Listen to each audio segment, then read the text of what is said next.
Burak itu dikiaskan oleh orang syariat, tarikat, hakikat, dan ma'rifat. Nah, mana burak secara syariat, mana burak secara tarikat, mana burak secara hakikat dan ma'rifat. Nah, jadi burak secara ilmu syariat itu, karena ini adalah perjalanan secara syariat kan, perjalanan Islam ke syariat dari Masjidil Haram nih, Haram ke Aqsa. Ini disebut namanya Isra tuh. Isra. Kan ada lagunya itu kan? Apa lagunya itu? Perjalanan ada kan radang. Makanya oleh Malik Al-Bahsi, ya, seorang pelukis ternama dari Khurasan, digambarkannya, ya, Burak itu katanya seperti kuda seberani, seperti kuda. Nah, itu gambaran, ya, bahasa metafora itu. Karena ketika itu kendaraan yang tercepat itu bukan onta, kuda.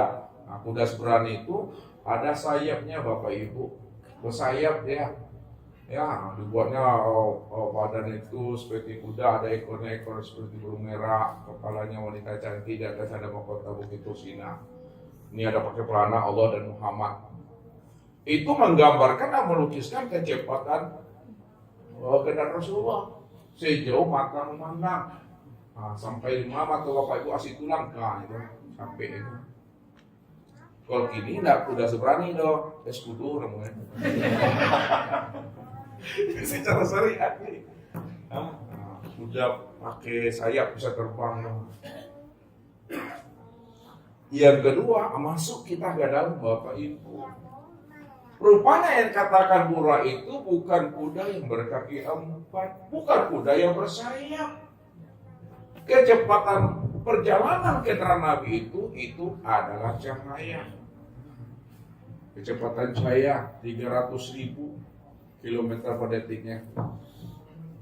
Kilometer per detik. Cahaya. Itu kecepatannya. Ya. Tilik lagi ke dalam. Yang Burak itu bukan cahaya itu, lebih kecepatan cahaya itu adalah nur. Hanya secara hakikat nur. Itu Allah katakan, waruhu ilahi biyaumin kana bidaru khamsina alfasana. Bahwa kecepatan nur itu 50.000 tahun. Per detik cahaya kali 2 per detik itu 50.000 tahun kecepatan cahaya. Kalau cahaya 300.000 per detik, kalau nur 50.000 tahun per detik cahaya itu. Secara makrifat, Burak untuk sampai bernikah kepada Allah itu, ini yang dimaksud namanya ilmu. Maksudnya ilmu. Jadi orang yang berilmu lah yang bisa sampai kepada Allah. Makanya kita wajib menuntut ilmu. Ilmu yang mana yang mesti kita pelajari, yang menghantarkan kita bisa liqo dengan Allah. Ilmu yang tertinggi dari sekian banyak ilmu itu yang disebut namanya ilmu ma'rifat. Ilmu ma'rifat inilah ilmu yang tinggi.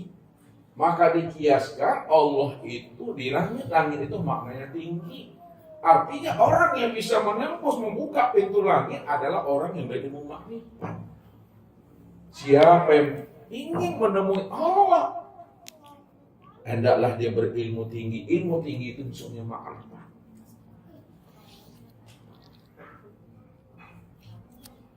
Makanya orang yang berilmu itu ada di dalam dadanya itu sifat ilmu itu pada dirinya.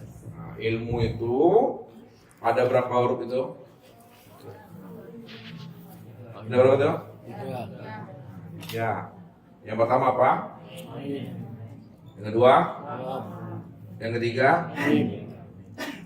Ain lam mim. Orang yang berilmu itu ada di dalam rahasia dirinya itu sifat huruf ain, lam, dan mim. Orang yang berilmu itu yang pertama ain. Ain itu maknanya ain liin. Orang yang ilmu itu adalah orang yang memiliki maqam yang tinggi. Dia dikenal oleh penduduk langit dan dikenal oleh penduduk bumi. Itu alim. Yang kedua, orang yang berilmu itu adalah latif. Adalah orang yang pelembut, pelunak, paipo, pengasih, dan penyayang. Orang yang berilmu itu ada pada dirinya itu adalah sifat malik. Sebagai seorang pemimpin dan imamnya. Jadi orang yang berilmu itu memiliki derajat yang tinggi, sifat yang lemah lembut, dan dia mampu menjadi seorang imam bagi dirinya di keluarga dan untuk umat ini. Kurang salah satu, walaupun dia punya ilmu, hakikatnya dia belum punya ilmu dia. Ya, belum memberi faedah ilmunya itu, belum mendatangkan manfaat. Kalau bahasa ustaznya, walaupun banyak ilmunya, alu bisa dilawirkan ya. Ada, apa maksud itu? Ilmu banyak, gelar tinggi, tapi ilmu tidak bisa dilawirkan. Tak memberi faedah. Kalau tidak memberi faedah jadi dajjalnya. Tapi kalau dia bisa memberi faedah jadi dajjul gitu. Biarlah ilmu seketek, tapi dia bisa dilawirkan. Nah, itu rancak tuh. Ilmu itu tidak banyak lah, tapi memberi hikmah buat dirinya. Makanya dikatakan oleh Rasul, man amila bima alima wa rasulullah ilma malam. Barang siapa yang mau mengamalkan ilmu yang dia dapatkan, mau dia mengamalkan ilmu yang dia pahami, maka Allah akan mewariskan kepada dirinya ilmu hikmah. Siapa yang mendapatkan ilmu hikmah, kata Allah, itu lebih baik dunia seisinya ini. Yuktil hikmata mayasa wa mayuktal hikmata faqad utiya khairan katsira. Aku akan berikan kepada dirinya ilmu hikmah, karena dia termasuk orang pilihan, kata Allah. Barang siapa yang aku pilih dia untuk mendapatkan ilmu hikmah, maka itu lebih baik bagi dirinya dunia dan seisinya.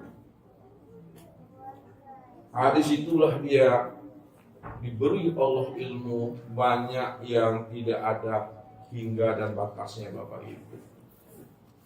Orang makrifat. Jadi kendaraannya Bapak Ibu burak, tapi buraknya itu adalah ilmu ma'rifat. Siapa yang sudah memiliki ilmu ma'rifat, sudah mengenal akan Allah, maka dia telah mendapatkan burak untuk perjalanannya itu.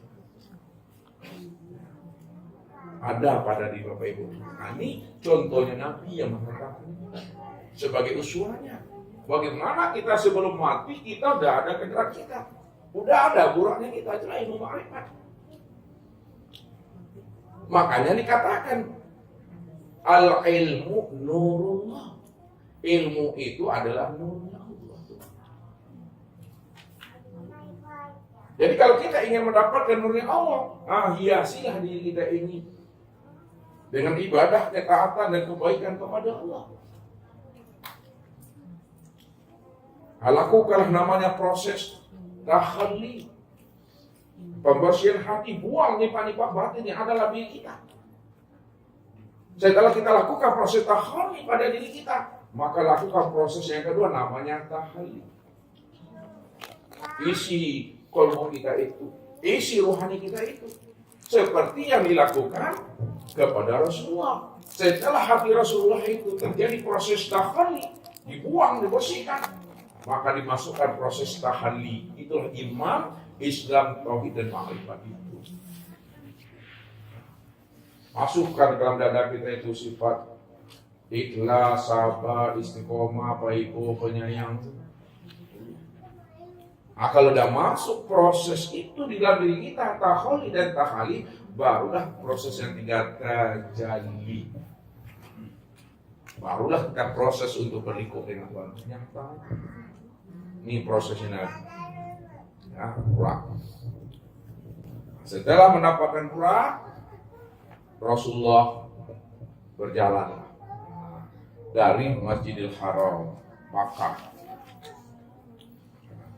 Dari Masjidil Haram, Makkah tanah suci, menuju Aqsa ini Bapak Ibu. Makanya perjalanan dari Masjidil Haram maka tanah suci ke Aqsa ini disebut namanya perjalanan Islam. Ini disebut namanya fase syariat Islam. Dari Masjidil Haram itu Rasulullah itu singgah dahulu namanya di Thayyibah namanya.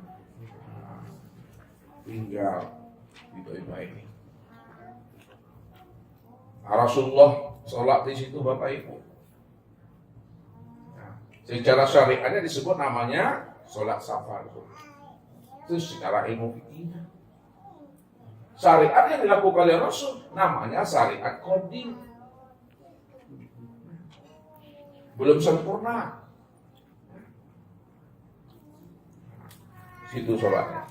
Kemudian Rasulullah terus melanjutkan perjalanan sampai Rasulullah itu namanya di Madian. Madian. Rasulullah pun sholat di situ di Madian.